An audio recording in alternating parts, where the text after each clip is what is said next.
197, 198, 199, 200. Je crois que j'ai vu une chrysote s'envoler. Bon, enfin, tant pis.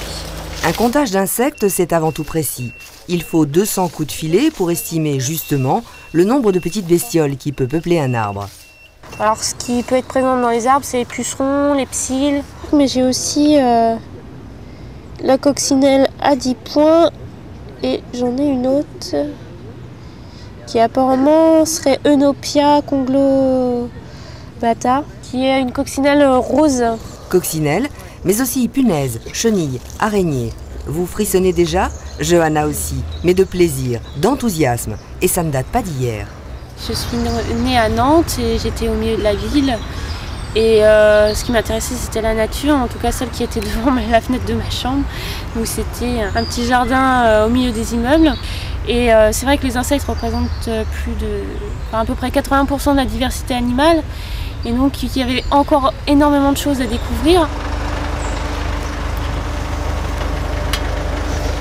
Missionnée par le Jardin des plantes de Nantes, Johanna doit donc comptabiliser et inventorier les insectes présents sur différents arbres. D'un côté, le tulipier ou le magnolia, deux essences américaines, de l'autre, des arbres plutôt locaux. Et sur le tilleul et par rapport aux chênes? Ah bah tilleul largement plus. Ah d'accord. Ah ouais, c'est impressionnant. Dès qu'on secoue une branche, on en voit que ça vole de partout, alors que c'est vrai que sur le chêne, bon, c'est un peu plus limité quoi. Ouais, il y a un peu moins. Sauver la biodiversité, planter des tilleuls.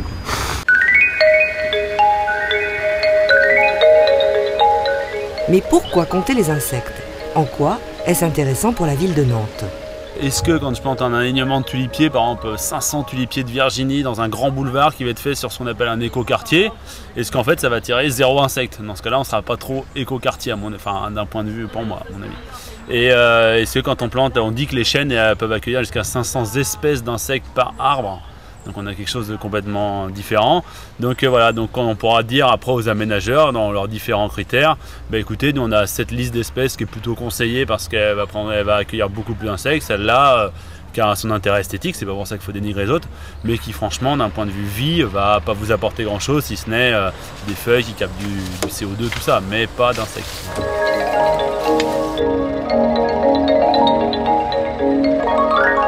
4 collectes ont été réalisées entre juin et septembre, en différents points de la ville. À chaque fois d'ailleurs, Johanna a pu travailler avec le même conducteur de nacelle. Mais c'est vrai que c'est intéressant. En fait, il y a plein de petites questions que le commun du mortel peut se poser et auxquelles elle sait répondre, quoi. Donc, comme par exemple, trouver une coccinelle blanche, on peut se dire qu'elle est albinos. En fait, non, c'est qu'elle vient juste d'émerger. Voilà. Et du coup, en fait, elle sait donner le milieu, ou son mode de vie, ou les prédateurs, ou qu'est-ce qu'il fait. Exactement, au sein de ce milieu-là.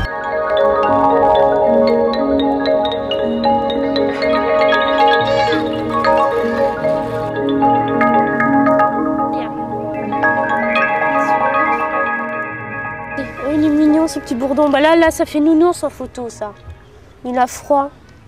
Comme tous les entomologistes, Johanna ne craint aucun insecte.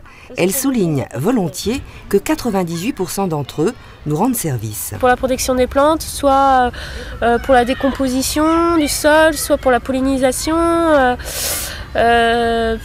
soit parce qu'ils vont manger des moustiques. Il y a les libellules aussi qui mangent des moustiques. Et puis après, on va me dire, mais à quoi servent les moustiques? Bonne question, mais ça sert à l'épuration, quand même au nettoyage des eaux. Parce qu'en fait, les larves vivent dans l'eau et elles filtrent l'eau en fait. Donc il y a quand même un rôle. On trouve toujours un rôle. Dernière collecte en fin de journée. Là, il s'agit de comparer la faune présente sur des plantes sauvages et horticoles.